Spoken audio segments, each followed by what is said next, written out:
Já de volta com Semana Terra Viva e falando ainda sobre a pecuária, nós vamos conversar agora sobre uma tendência nesse mundo da pecuária, que é o melhoramento genético e a reprodução animal. Por isso a gente conta agora com o apoio às informações do Rafael Ribeiro, médico veterinário e também especialista e é o coordenador técnico aqui também do CT Agrovap. Gostaria que você falasse justamente do melhoramento genético, da reprodução animal, as novidades do setor. Exatamente, Lilian. Nós precisamos primeiro entender que o melhoramento genético ele é uma ferramenta para o produtor rural, seja ele produtor de leite ou corte. E num mercado cada vez mais competitivo, você precisa que todas as ferramentas disponíveis estejam sendo utilizadas, né? Então o produtor tem o melhoramento genético como uma coisa muito mistificada, muito elitizada. E é necessário que isso seja passado para o produtor, que do pequeno, que tem lá as suas 5, 8, 10 vaquinhas, ao grande, que tem 1000 cabeças, essa ferramenta está acessível. A gente já tem bastante tempo que ministramos cursos de inseminação artificial aqui no centro de treinamento, e essa é uma das ferramentas do melhoramento genético. Porque quando você utiliza a inseminação artificial, você já tem a vantagem de utilizar um reprodutor testado, né?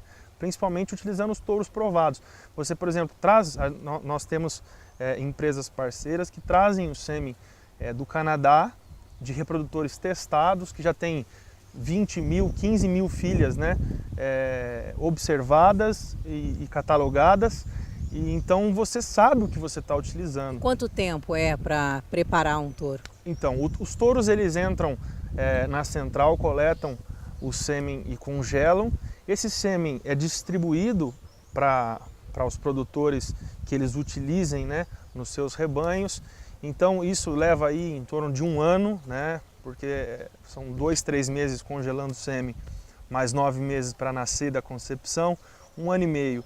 E aí são mais 2 anos, 3 anos para esse animal parir. Então um teste de progênie, ou seja, um teste de touro, ele leva em média 6 anos para ficar pronto. Então é um teste dispendioso, é um teste que gasta não só dinheiro, mas muito tempo. Então o produtor ter isso na mão, poder utilizar essa ferramenta, que é o touro provado, por um preço extremamente acessível, porque às vezes o produtor tem também a característica de dizer que o sêmen é caro. O sêmen hoje, uma boa dose de sêmen de um bom touro provado, custa em torno de R$40.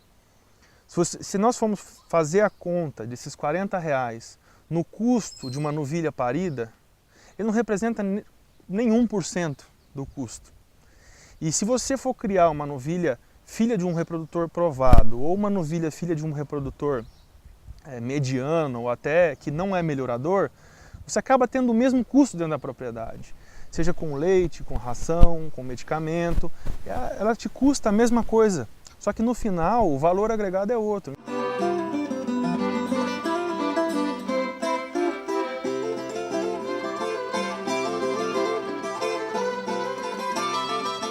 Continuamos aqui com um programa especial do Semana Terra Viva no CT Agrovap e agora o nosso assunto são os equinos e também animais do mercado pet. Por isso a gente vai conversar agora com a Rafaela Dalpiero, médica veterinária, coordenadora pedagógica aqui do CT Agrovap, começando pelos equinos, né, Rafaela?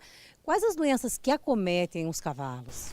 Na verdade, a gente tem várias doenças que podem acometer os cavalos, mas algumas em principais a gente tem que tomar um pouco de cuidado, como a anemia infecciosa equina, o mormo e a influenza. Né? 2 delas, que são a anemia e o mormo, são doenças que não têm cura, né? E os animais, infelizmente, têm que ser sacrificados devido a uma lei judicial do Ministério da Agricultura.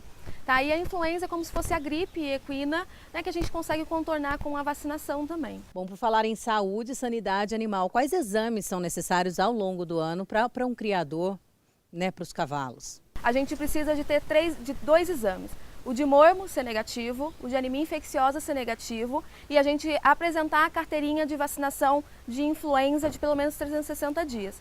Lembrando que o exame de mormo e de anemia, eles têm validade somente de 60 dias. Tá? E aí ele só vai retirar o GTA, que é feito pelo veterinário cadastrado pelo MAPA, se ele tiver todos esses documentos e, além disso, ter um atestado de que ele não apresenta nenhum sinal clínico de nenhuma doença, né, para conseguir retirar o GTA. Agora falando da criação, qual que é o período de reprodução, como funciona? Na verdade, a gente tem geralmente estação de monta, né, para equinos, que começa na época que a gente tem maior período de luminosidade durante o dia, que inicia na primavera até o verão, né, que aí as éguas começam a entrar em maior ciclos estrais, ou seja, elas começam a entrar em cios regulares e a gente utiliza essa época para a reprodução, que é melhor do que utilizar outras épocas do ano. Agora é muito bacana, né? A vida no campo, né? Eu mesmo sou uma pessoa que passei a infância andando a cavalo, muito, muito gostoso, muito satisfatório assim a vida. Eu acho que a criança que cresce no campo, ela tem uma outra visão de mundo, um respeito, né? Se você respeita o animal, enfim, é um respeito mútuo. Agora, uma questão, uma dificuldade para os criadores de cavalo é que isso é considerado mercado pet. Sendo assim, eles não têm os benefícios de um produtor rural. Mas, apesar de ser um mercado caro para se investir, tem retorno? Tem gente que ganha dinheiro aqui na região com isso? De que forma? Sim, na verdade a gente tem como ganhar dinheiro com o cavalo, sim. Né? Na verdade, assim, a gente como veterinário, a gente consegue atender esses animais também na região.